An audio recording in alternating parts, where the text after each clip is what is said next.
नमस्कार। आज सर्वप्रथम मैं हिंदी दिवस पे आप सबको बधाई देना चाहूँगा। उसके पश्चात जैसा आपको पता है, आज कैबिनेट की बैठक हुई प्रधानमंत्री जी की अध्यक्षता में, और बैठक में कई निर्णय लिए गए। कुछ अहम निर्णय जनजातीय कार्य मंत्रालय से संबंधित थे और कुछ युवा और खेल मंत्रालय से संबंधित थे। इस संदर्भ में आपसे परिचर्चा के लिए हमारे बीच माननीय सूचना और प्रसारण, युवा कार्य और खेल मंत्री के श्री अनुराग सिंह ठाकुर जी हैं और जनजातीय कार्य मंत्री माननीय श्री अर्जुन मुंडा जी हैं। सर्वप्रथम इस पर परिचर्चा का आरंभ मंत्री जी करेंगे, उसके पश्चात आप सबके प्रश्न लिए जाएंगे। धन्यवाद। नमस्कार मित्रों, आज प्रधानमंत्री श्री नरेंद्र मोदी जी के नेतृत्व में कैबिनेट की बैठक हुई और उसमें under 17 women football world championship जो एफसी फीफा द्वारा करवाई जाएगी, उसकी साइनिंग ऑफ गारंटीज़ की अनुमति दी गई है। 11 अक्टूबर से 30 अक्टूबर तक अंडर 17 वुमेन वर्ल्ड कप होने जा रहा है। ये उसी तर्ज पर है जैसा 2017 में अंडर 17 मेंस वर्ल्ड कप हुआ था, और इस बार के जो under 17 women football world cup है, इसमें 16 टीमें भाग लेंगी। 11 अक्टूबर से 30 अक्टूबर तक इसको किया जाएगा। 3 शहरों में इसको खेला जाएगा, नवी मुंबई, गोवा और भुवनेश्वर में। इससे हमारी महिला खिलाड़ियों को, जिनकी फुटबॉल में रुचि है, उनको तो अच्छे अवसर मिलेंगे ही, फुटबॉल के खेल को भी देश भर में बढ़ावा मिलेगा। हमारी महिलाओं की टीम ने या महिला खिलाड़ियों ने बहुत सारे खेलों में अपना शानदार प्रदर्शन किया है। और इस बार की अगर आपने ज्ञात होगा आपको, खेलो इंडिया यूथ गेम्स में भी जब 11 नेशनल रिकॉर्ड टूटे तो उसमें से 11 महिलाओं ने तोड़े थे। तो लगातार बेटियों ने अच्छा प्रदर्शन किया है। अंडर 17 फुटबॉल वर्ल्ड कप जो वुमेन्स का होने जा रहा है, इससे खेलों को बढ़ावा मिलेगा। विशेष तौर पर बेटियों के फुटबॉल को ज़्यादा बढ़ावा मिल पाएगा। कुल मिलाकर खेलों की दृष्टि से बजट भी केंद्र सरकार ने 864 करोड़ से बढ़ाकर लगभग 2300 करोड़ किया है।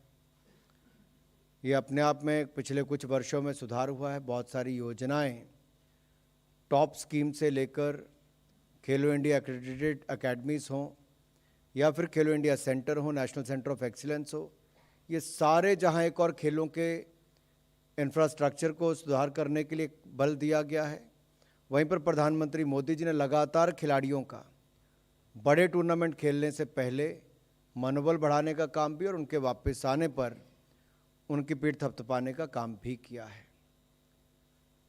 दूसरा विषय आदरणीय अर्जुन मुंडा जी के विभाग से संबंधित है, जहां पर लंबे समय से हमारे जनजातीय क्षेत्र के भाई और बहनों की जो मांगें थी, जो वर्षों से पूरी नहीं हो पाई थी, अलग अलग राज्यों की, उस पर भी निर्णय किया गया है। मैं आदरणीय अर्जुन मुंडा जी से, जो हमारे वरिष्ठ मंत्री भी, उनसे आग्रह करता हूं कि कृपया करके उसकी जानकारी आप सबके सामने रखें।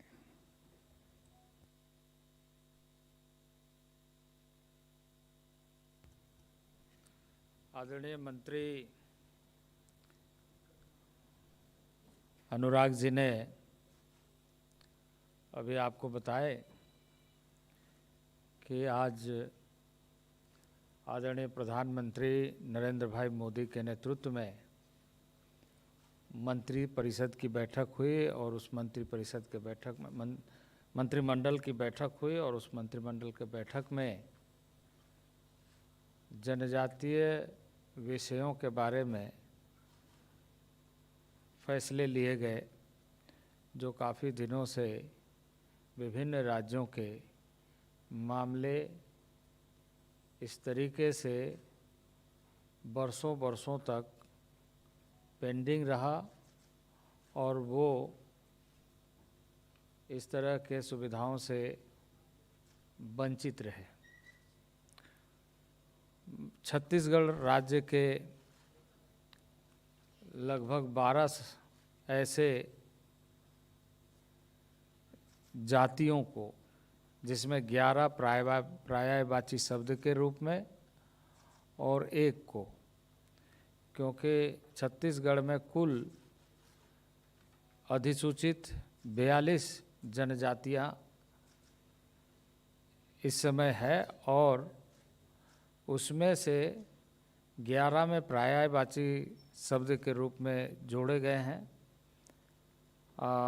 भारिया भूमिया के स्थान के साथ साथ अब उसमें भूइयाँ, भूइयाँ एवं भूइयाँ ये शब्द जोड़े गए हैं। वहीं क्रमांक संख्या 5 में ही भारिया के स्थान पर पर्यायवाची शब्द के रूप में भारिया शब्द को भी जोड़े गए हैं।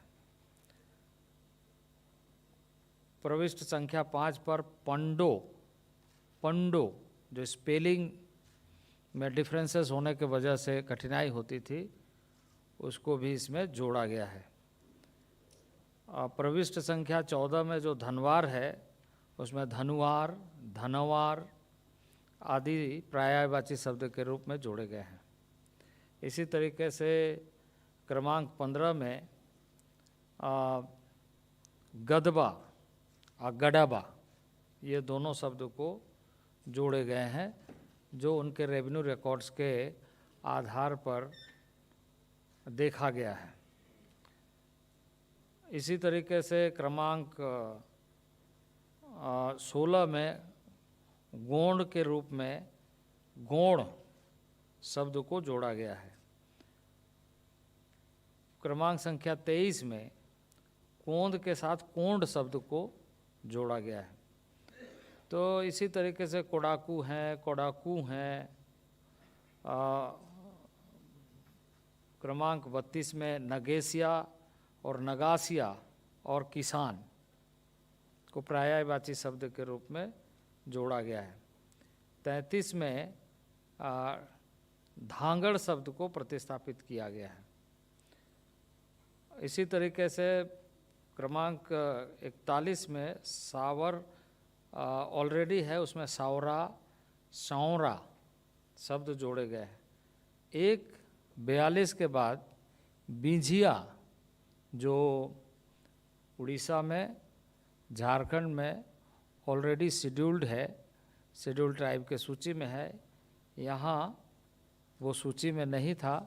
सभी औपचारिकताओं को, क्योंकि इसकी जांच की प्रविधि है और स्टेट से रिकमेंडेशन आती है और स्टेट के बाद में फिर हमारा मिनिस्ट्री उस पर कार्रवाई करने के बाद आरजीआई को, रजिस्ट्रार जनरल ऑफ इंडिया को भेजती है। उसकी सहमति प्राप्त होने के बाद फिर कमीशन इस पर अपना जांच और अपना मंतव्य देता है और उसके बाद ये अंतर मंत्रालय विमर्श के बाद मंत्रिपरिषद में स्वीकृति देती है। तो छत्तीसगढ़ के हमें लगता है कि लगभग 15 वर्षों से ये विषय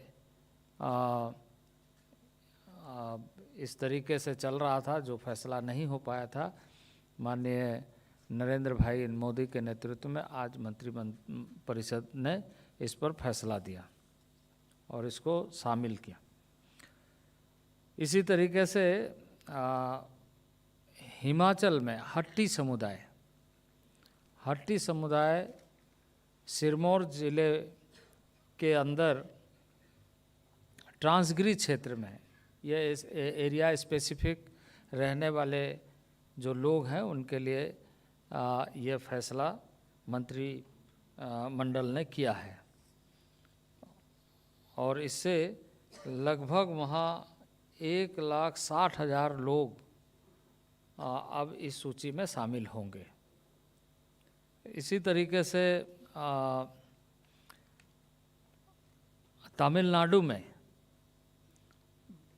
पूरे हिल्स में रहने वाले एक ट्राइबल जिसकी सूची में नाम नहीं थी, नारी कोरबन और कुरुबिकरण, इसके बारे में भी मंत्रिपरिषद ने स्वीकृति दी है। इसके साथ साथ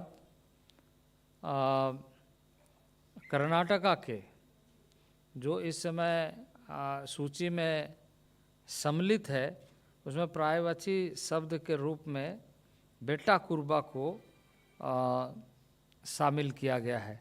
उसके जांच और उसके सारे रिपोर्ट आने के बाद आरजीआई ने सहमति दी और सहमति देने के बाद में ये प्रस्ताव को भी सारे जो इसके औपचारिकता हैं उसको पूरा करते हुए मंत्रिपरिषद लाया गया था।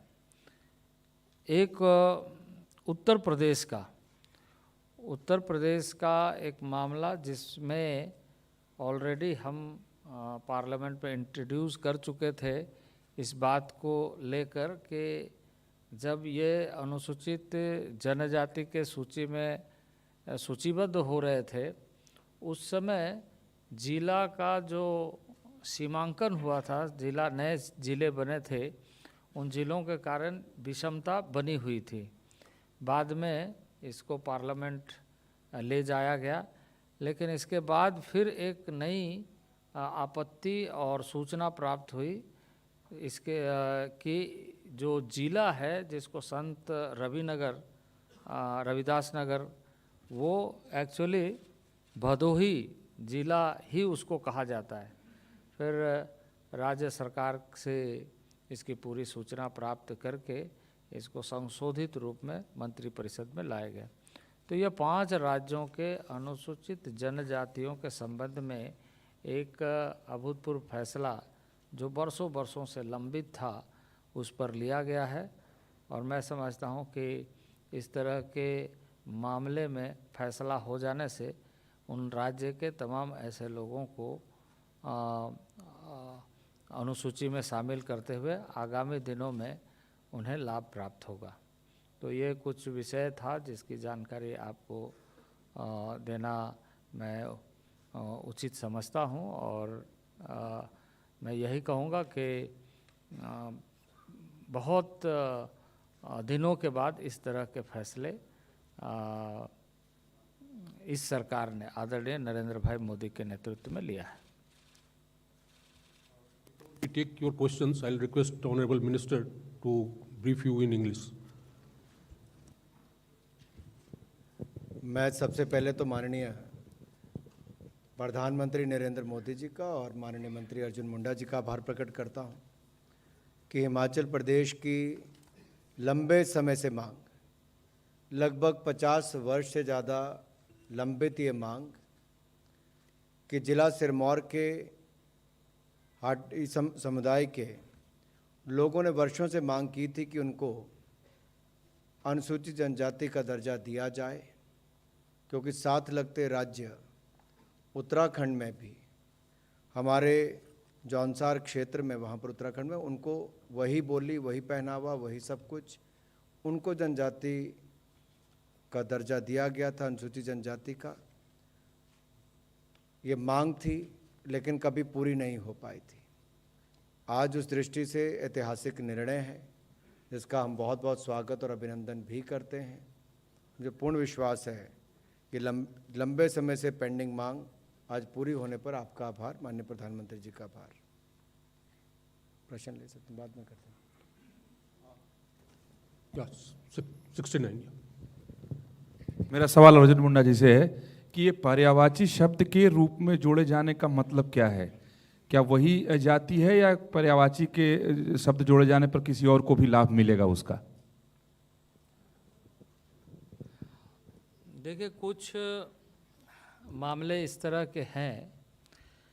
2000 में एक सुप्रीम कोर्ट का जजमेंट आया था। उस जजमेंट के आधार पर कहा गया था कि यदि कोई स्पेलिंग मिस्टेक भी है तो उसके संशोधन आर्टिकल 342 में पार्लियामेंट को यह अधिकार है और पार्लियामेंट इस पर विचार करते हुए जो भी संशोधन करना चाहते हैं वो कर सकती है।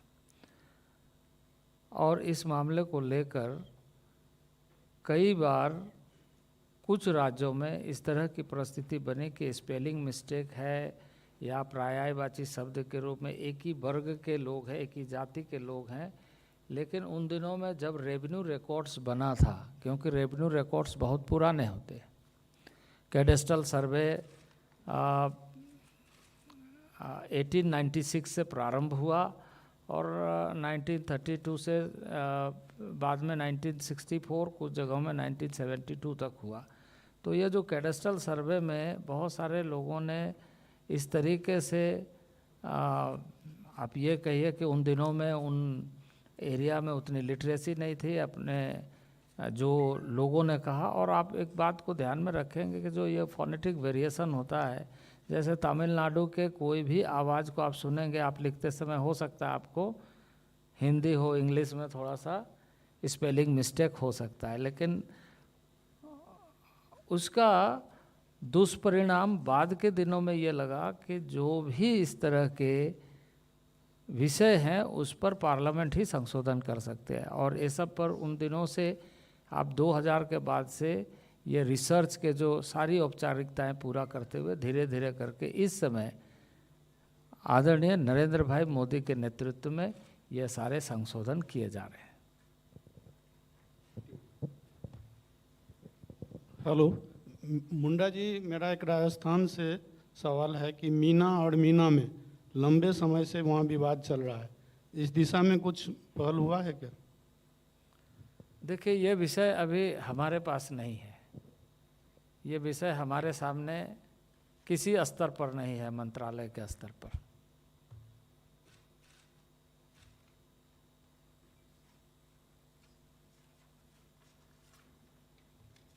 किसी और का कोई सवाल?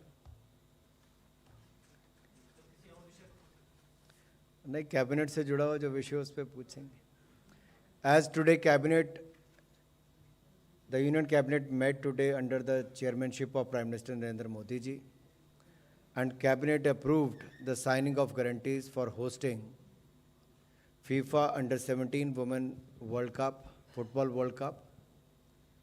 It will be held from 11th October till 30th of October in Bhubaneswar, Navi Mumbai and Goa. Teams from 16 countries will participate in this Under-17 FIFA Women World Cup, Football World Cup.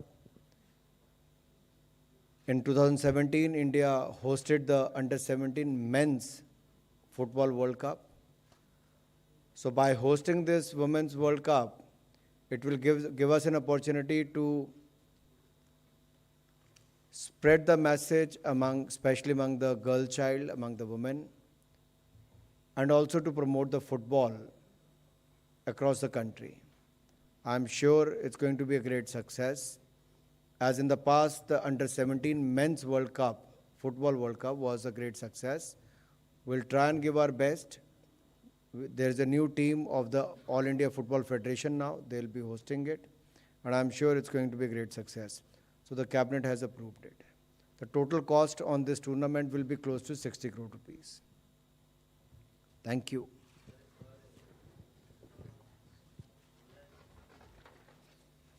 Cabinet से जुड़ा हुआ